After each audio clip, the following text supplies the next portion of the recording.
C'est l'instant économie sur SICA. Mesdames, Messieurs, merci de prendre une fois encore le rendez-vous. Voici les sommaires.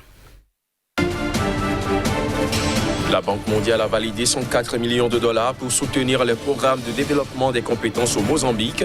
Ce financement devrait notamment servir à opérationnaliser le Fonds national de formation.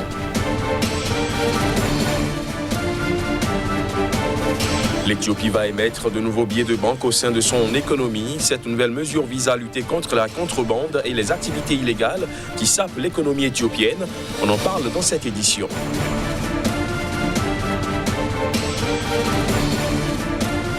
Et puis au Kenya, le déficit budgétaire pour l'année 2020-2021 pourrait dépasser 7,5% du PIB prévu par le gouvernement. Cette prévision est due à des recettes qui s'annoncent en baisse par rapport aux objectifs initialement fixés.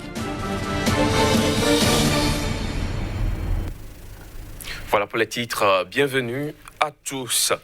La Banque mondiale a approuvé un financement de 104 millions de dollars de l'Association internationale de développement IDA pour soutenir les programmes de développement des compétences au Mozambique. Ce financement devrait servir à développer de nouveaux programmes, former des formateurs et opérationnaliser le Fonds national de formation. Voici les détails. Le Mozambique a reçu un financement de la Banque mondiale pour soutenir la formation technique et professionnelle et l'enseignement supérieur.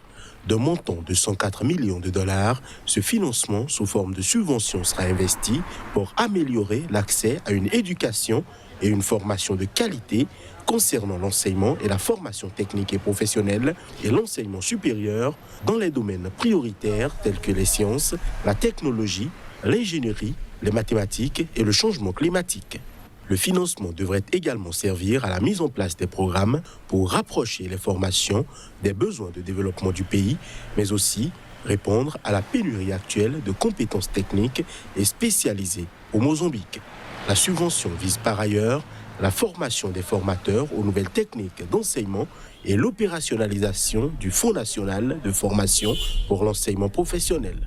Le projet va accorder une certaine priorité à l'accès des femmes aux programmes de bourse et de stage et soutiendra les réglementations et les activités visant à accroître la participation des filles aux événements scientifiques et à d'autres programmes susceptibles de contribuer à l'inscription des femmes dans l'enseignement technique et professionnel et l'enseignement supérieur. L'Éthiopie va émettre de nouveaux billets de banque au sein de son économie. Les coupures de 100, 50 et 10 birrs actuellement en circulation seront bientôt remplacées. L'annonce a été faite par le Premier ministre Abiy Ahmed le 14 septembre dernier. Cette nouvelle mesure vise à lutter contre la contrebande et les activités illégales qui sapent l'économie du pays. Les coupures de 100, 50 et 10 birrs actuellement en circulation en Éthiopie seront bientôt remplacés par de nouveaux billets de la même valeur.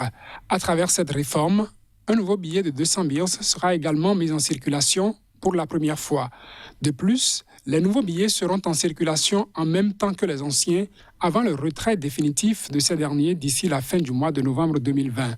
D'après l'annonce faite par le Premier ministre éthiopien Abiy Ahmed, les anciens billets seront remplacés par de nouveaux billets conçus de façon améliorée, notamment concernant leurs caractéristiques de sécurité et la qualité du papier, de manière à leur assurer une plus grande longévité. Cette annonce intervient dans le cadre d'une série de mesures adoptées par le Premier ministre Abiy Ahmed depuis son arrivée au pouvoir en 2018 pour réformer l'économie du pays et améliorer le niveau de vie de la population. Selon le dirigeant éthiopien, l'émission de ces nouveaux billets permettra de lutter contre la thésaurisation, la contrebande, la contrefaçon, la corruption et d'autres activités illégales qui affectent l'économie de l'Éthiopie. De l'Éthiopie, rendons-nous au Kenya où le déficit budgétaire pour l'année 2020-2021 pourrait dépasser 7,5% du PIB prévu par le gouvernement. Cette prévision est due à des recettes qui s'annoncent en baisse par rapport aux objectifs fixés au début de l'année fiscale qui a débuté au mois de juillet dernier. Le déficit budgétaire 2020-2021 pourrait dépasser les prévisions de 7,5% annoncées au mois de juin dernier par le gouvernement au Kenya. Selon les autorités kenyanes, cette nouvelle estimation est notamment due aux mauvaises performances attendues en termes de recouvrement des recettes pour l'exercice financier en cours. Au cours des 2 premiers mois de l'exercice financier 2020-2021, les recettes collectées par l'État ont été inférieures de 368 millions de dollars aux prévisions initiales. Cette annonce intervient dans un contexte particulier pour l'économie du pays, affectée par la pandémie de Covid-19. Alors que les prévisions du Fonds monétaire international annonçaient une récession pour le pays cette année, la reprise du secteur horticole, un des secteurs clés de l'économie kenyane, a poussé les autorités à revoir à la hausse leurs estimations de croissance 2020. Pour faire face à cette contre-performance, le gouvernement kenyan pourrait réduire certaines dépenses publiques, en particulier celles concernant les projets qui avancent lentement. Dans ce cadre, des feuilles de route fermes seront également établies durant les semaines à venir. Par ailleurs, une loi de finances rectificative devrait être présentée au Parlement d'ici le mois de janvier 2021. La Côte d'Ivoire a engrangé plus de 23 799 milliards de francs CFA de recettes en l'espace de 5 années. Les détails juste après ceci.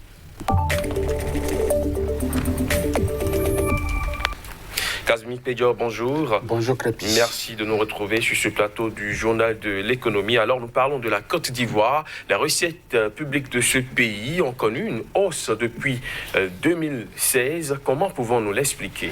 Merci Crépi. Nous devons cela aux réformes engagées donc par le gouvernement du président Ouattara, qui donc depuis quelques années a compris la nécessité d'aller donc vers les recettes de porte, mais aussi vers les recettes interne donc du pays, et aujourd'hui on peut compter la Côte d'Ivoire parmi les pays les plus structurés en termes donc des 3 régies, à savoir les impôts, la douane, mais aussi et surtout le trésor qui de plus en plus donc redouble d'ardeur, les 3 régies donc redouble d'ardeur pour véritablement faire de ce pays la locomotive en termes donc d'économie dans la région. Vous l'avez dit tantôt, du moins affiché au niveau de l'écran.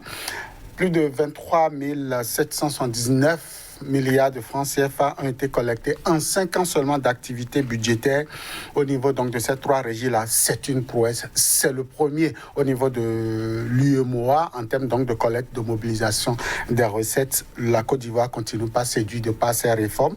La Côte d'Ivoire va continuer davantage à le faire, en ce sens que malgré donc cette performance, le pays veut aller encore vers une fiscalité inclusive, une fiscalité qui offre un mieux-être aux Ivoiriens. Alors, malgré cette hausse des recettes et les années successives, le budget est resté déficitaire, selon les données que nous avons.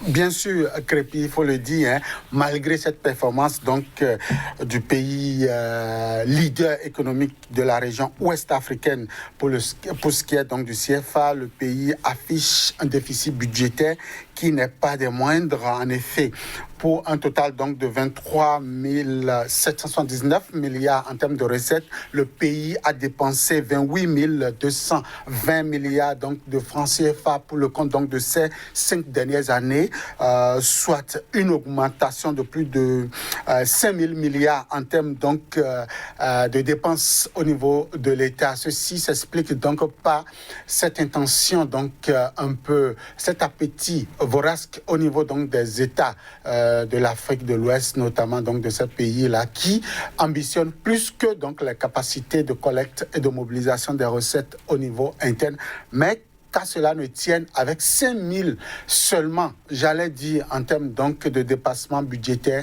je crois que le déficit n'est pas assez creusé au niveau de ce pays-là. D'ailleurs, la Côte d'Ivoire a pu donc combler ce déficit-là par donc d'autres stratégies de mobilisation tant au niveau interne qu'au niveau extérieur. On peut citer par exemple la collecte et la mobilisation des emprunts, des titres publics sur le marché domestique, mais aussi la présence de la Côte d'Ivoire au niveau international à travers donc l'eurobond, mais aussi à travers donc les structures comme la Banque mondiale, comme le Fonds monétaire international, la Banque de développement et autres structures de financement de l'économie par ici sur le continent. Il faut quand même dire que le pays a également marqué une présence prépondérante sur le marché marché des titres publics au sein de l'UEMOA. Bien sûr, Crépier, c'est justement toutes ces difficultés donc, de pouvoir mobiliser le budget pour offrir donc, un mieux-être à la population qui contraint parfois donc, les États à aller sur ce marché-là. La Côte d'Ivoire est allée aussi sur ce marché, vous l'avez dit tantôt. Plusieurs fois, on a vu le pays donc, sur le marché domestique au cours donc, de cette année budgétaire déjà, mais aussi pour les 4 dernières années, la Côte d'Ivoire a été même, j'allais dire, le leader en termes donc, d'emprunt sur le marché domestique, tant pour aller donc chercher le financement pour les entreprises, mais aussi pour les infrastructures. En tout cas, la Côte d'Ivoire est habituée à payer ses dettes de façon raisonnable. Le pays a la meilleure note en termes donc de service de la dette sur le marché. Le pays est aujourd'hui convoité par les 8 pays donc, de l'UEMOA en termes d'emprunt. Et donc, je crois que ici, le cahier est respecté, le cahier de charge est respecté. Et certainement que pour les années à venir, la Côte d'Ivoire pourra davantage séduire ses partenaires, pourquoi pas, pour aller donc chercher le financement. Parlant de la Côte d'Ivoire, le pays est à quelques semaines des élections présidentielles. Alors, dites-nous, quelles sont les perspectives qu'offre l'économie de ce pays? De très bonnes perspectives, contrairement à la politique. La Côte d'Ivoire est un pays où il fait bon vivre en termes donc d'affaires, en termes donc d'investissement, en termes d'emprunt.